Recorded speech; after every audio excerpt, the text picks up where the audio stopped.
When you went into a tunnel, you forgot the daylight. You forgot time. There was only one thing, the next corner. From the post-war testimony of an American soldier who served in tunnel clearing operations on Okinawa, April 1945. The Japanese were defending the island from underground, and the Americans had to go in after them. April 1945. Okinawa Island, southern Japan. It was a large island, different from the others in the Pacific. It had farms, villages, a civilian population, and it was only 340 miles from the Japanese mainland. American forces landed on April 1st. The first days were almost silent. Japanese forces weren't visible on the beaches. That was strange. It was dangerous.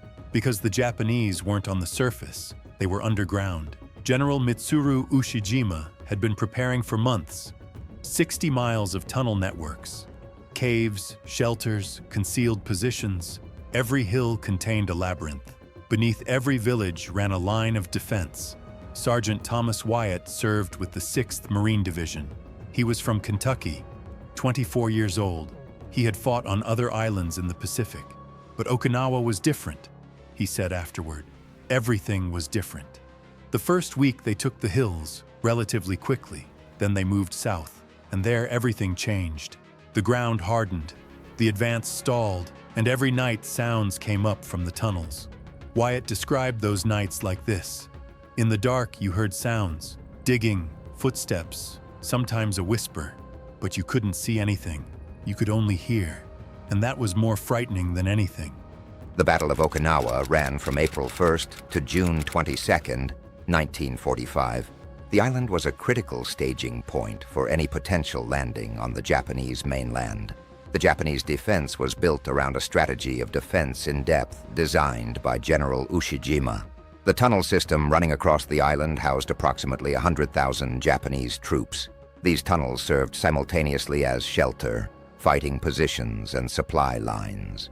American forces had not encountered underground defense on this scale before.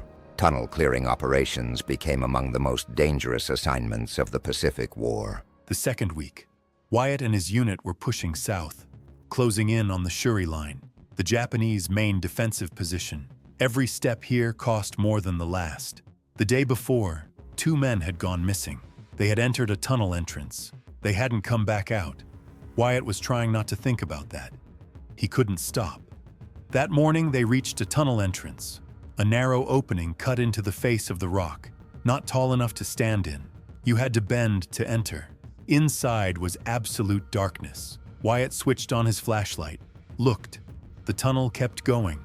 How many meters? How many corners? Unknown. The commander turned. The tunnel would be cleared. Wyatt and 2 men would go in. Wyatt took a breath. He entered the tunnel. The air inside was heavy. The smell of soil, damp, and something else. Burnt. Old burnt. Wyatt held the light forward. Took a step. 1 step. 2 steps. The tunnel turned. Wyatt reached the corner. Stopped. Listened. Silence. He looked around the corner. Empty. But there were marks on the ground. Fresh marks. Someone had been here moments ago. Wyatt looked back. He could see his 2 men, their eyes on him, waiting eyes. He moved forward. The Japanese tunnel system was built by exploiting Okinawa's limestone geology. Limestone is relatively easy to excavate and provides a stable structure. The tunnels were typically narrow and low, wide enough for 1 person to pass. This design was deliberate. It placed any attacking force at a severe disadvantage. Standard methods used in tunnel clearing operations included grenades, flamethrowers, and tunnel gassing. Each of these carried its own risks. A grenade used in a confined space could affect the soldier, throwing it just as much as the intended target. Day 3, the same tunnel network. Wyatt knew the inside a little better now. He knew every corner held a surprise. He knew every silence meant something. That morning, a different order came down. Intelligence had located a Japanese command center deep in the tunnel system. The information was clear. There were documents inside, maps, possibly radio equipment. These needed to be taken. Wyatt took the assignment. This time they would go deeper. It would take longer, and there was no guarantee of coming back. 3 men, Wyatt, Corporal Hayes, and Private Kim. Kim was Korean American. He spoke Japanese. That was why he had been chosen. If they heard voices, he would understand them. Wyatt prepared. Checked his rifle, checked his flashlight, checked his grenades. Then he did something. He reached into his pocket and pulled out a small piece of paper, an address written on it, his home address in Kentucky. He held it out to Hayes. Hayes understood. He took it, put it in his pocket. No words needed.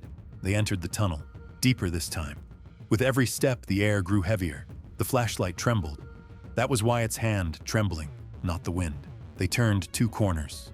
At the third, Kim stopped, raised his hand. He'd heard something. Wyatt listened. A low sound, very far off, Japanese. Kim turned, whispered, 2 people. They're talking. Intelligence gathering was critically important in tunnel operations. Documents and maps recovered from Japanese command centers gave American forces a significant advantage in understanding the layout of the tunnel networks. Including Japanese-speaking soldiers in tunnel teams was standard practice for this reason.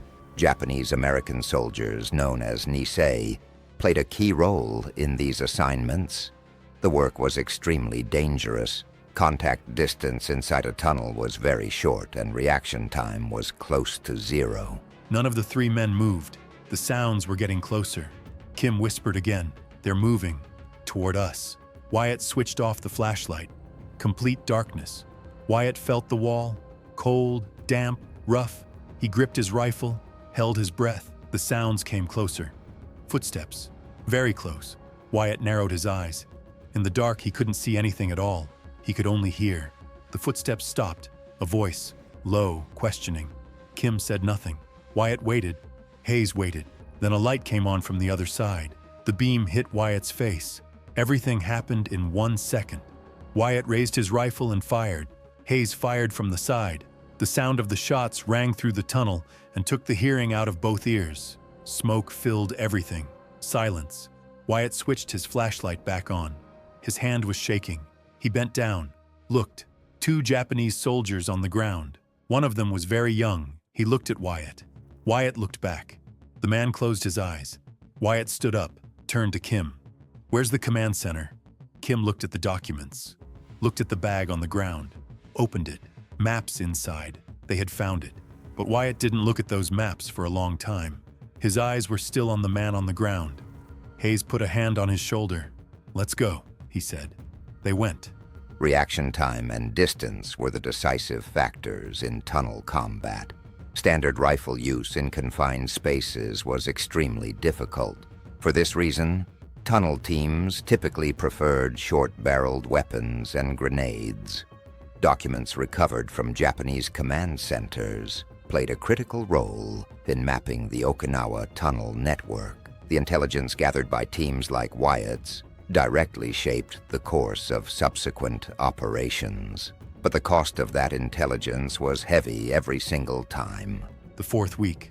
Wyatt was still in the tunnels. Every day the same routine. Morning tunnel entrance. Go in, clear it, come out, eat dinner, sleep, or try to sleep. Sleep wouldn't come.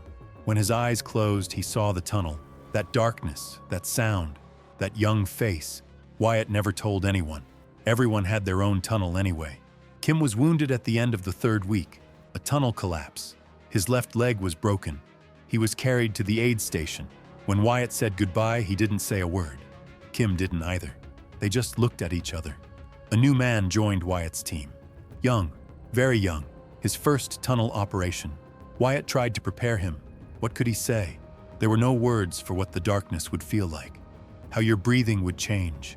How your hearing would sharpen. How your body would start working on its own.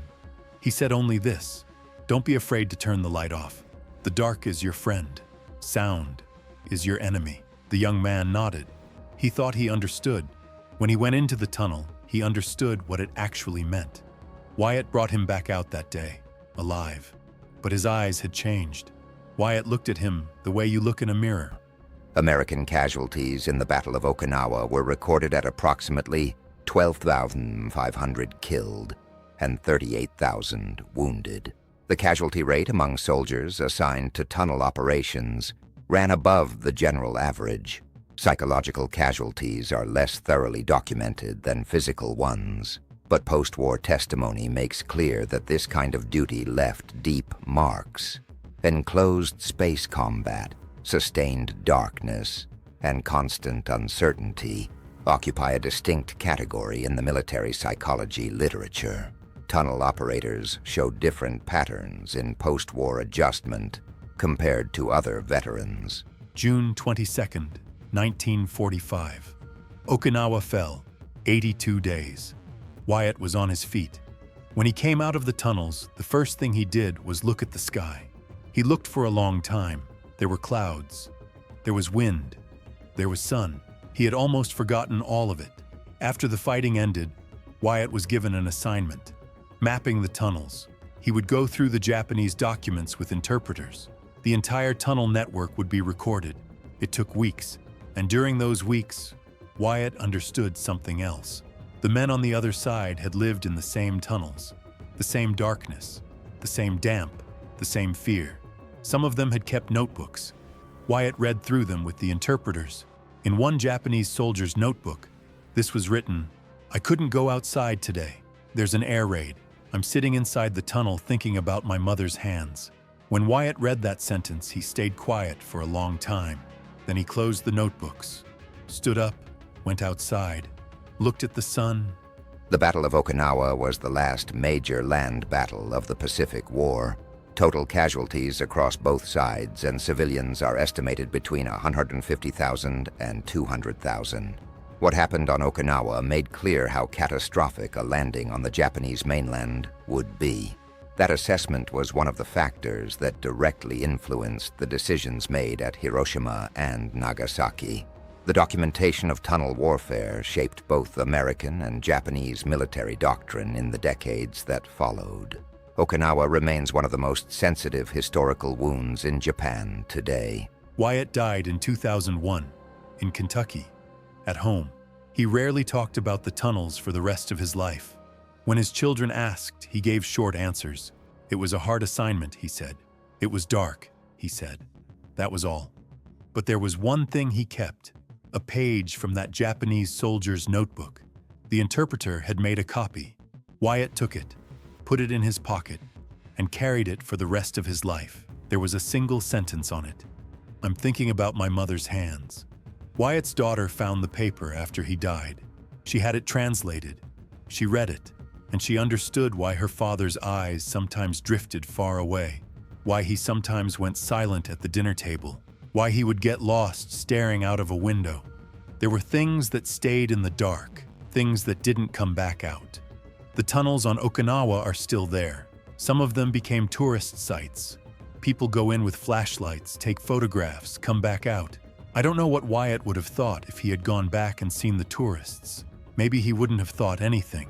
Maybe he would have just looked at that narrow entrance and not gone in. Because some darkness is a place you enter once, there should be no reason to go in a second time. In 1945, the tunnels were a battlefield. There were people inside from both sides. Both of them were thinking about their mothers. Both of them wanted to get outside. Both of them were afraid. The war put them in the same darkness, but on opposite sides. And in that darkness, they never fully knew who the other person was. The tunnel system on Okinawa is today partly the subject of archaeological and historical research. Some tunnels have been restored and opened to visitors, but much of the system remains unexplored. New sections are discovered every year. Okinawa holds a particular place in Japanese history. The island's residents experienced the war from both sides in a way that still shapes Okinawa's relationship with mainland Japan today. The testimonies of men like Wyatt and that Japanese soldier's notebook ask the same question: why does war place people in such similar conditions and then put them on opposite sides?